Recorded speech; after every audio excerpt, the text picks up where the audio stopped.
Aujourd'hui, nous vous emmenons visiter les hauts lieux naturels de l'Ardèche. Les gorges, Vallon-Pont d'Arc et les bords du Rhône, dans lequel se reflète le train du Vivarais qui relie tout le département. Sauf que cette Ardèche-là est 22 fois plus petite que l'original. Cela paraît incroyable, mais ces trains circulent en fait dans un parc miniature.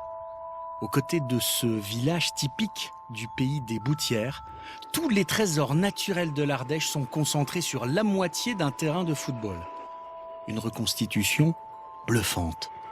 Un pari fou pour ces deux Ardéchois, amoureux de modélisme qui ont repris ce parc il y a quelques années sur un coup de tête.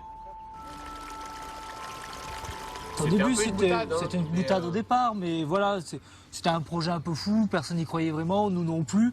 On a dit pourquoi, voilà, c'était plus par curiosité au début qu'on est revenu là, voir ce parc, ça faisait longtemps qu'on l'avait pas revu parce qu'on l'avait vu quand on était tous les deux gamins. Moi j'avais fait du modélisme ferroviaire étant gamin, j'avais eu un train au pied du sapin comme on dit, et il fallait passer le pas sur une maquette géante de 2800 mètres carrés, donc c'était un défi à relever, même si on avait des bases, il y a des points communs, mais en étant d'extérieur ça change pas mal de choses. Par contre, il va falloir qu'on trouve... Un rêve miniature, grandeur, nature, qui reste très fragile, car les intempéries ne sont pas tendres avec les maquettes. Et chaque matin, elles sont l'objet de toutes les attentions, et parfois ça casse. Et ben voilà, pour le coup, elle est finie. Et il faut aussi dompter la végétation, ce qui fait de Guillaume un jardinier pas comme les autres. La moindre herbe, si elle est trop grande, n'est plus du tout à l'échelle. Et notre objectif quand même, c'est qu'on ait un parc le plus propre possible. Donc la végétation pousse très vite, les herbes poussent très vite, donc on est en permanence en train d'arracher, d'arranger le parc pour qu'il soit au mieux de sa forme et que les visiteurs puissent profiter d'une Ardèche plus vraie que nature. Il faut faire attention de ne pas écraser nos lilliputiens, c'est ce qui est le plus dur. Mais ce qui demande le plus d'attention, ce sont les trains qui sillonnent l'ensemble du parc. 800 mètres de lignes ferroviaires, 12 trains qui se croisent et qui parcourent plus de 20 km par jour. Il faut apporter un soin constant à ces répliques de trains à vapeur pour que cette mécanique bien huilée ne déraille jamais. Là, je suis en train de nettoyer les roues de la locomotive, puisque c'est une locomotive qui a parcouru déjà depuis ce matin près de 10 km. 10 km dans le jardin où elle s'est chargée en pollen avec le vent, elle s'est pas mal encrassée. Donc chaque soir, on est obligé de nettoyer chacune des locomotives pour qu'elle capte bien le courant par chacune de ses roues. Donc là, en la mettant sur le dos, ça permet de tester chacun des contacts et être sûr que pour la journée de demain, la locomotive sera assez fiable pour ne pas avoir à lui courir après. Une fois les trains remis en service, c'est au son des locomotives que les visiteurs débutent un voyage à ciel ouvert. Tels des géants, ils peuvent contempler toutes les beautés de l'Ardèche en 1 heure. Et même les Ardéchois pure souche sont ébahis. Des défilés de roues homopores de Viviers, c'est toute l'Ardèche qui est résumée. En termes reconstitution, je suis impressionné surtout par rapport aux sites ardéchois. On les retrouve tous pratiquement et vraiment bien reconstitués, même au niveau du décor. Moi qui suis ardéchois de souche, c'est vraiment fabuleux.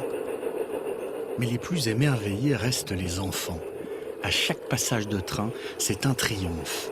Le petit Sacha passe toute la visite à courir après les trains et il ne rate pas une miette de leur va-et-vient. Sous le tunnel, là, celui-là. Là, il va arriver. Là, je l'entends. C'est celui-là. Sacha connaît tous les horaires de passage par cœur, ce qui lui permet d'assister à quelques surprises en gare du Cheylard. J'en ai vu 2 partir en même temps et 2 qui revenaient en même temps. Tu te rends compte ? La passion de Sacha est née grâce au parc. C'est exactement ce que souhaitait cet homme il y a 23 ans quand il l'a construit. En 1992, Pierre, cet ancien électricien, fait sortir de terre une des plus belles maquettes de France.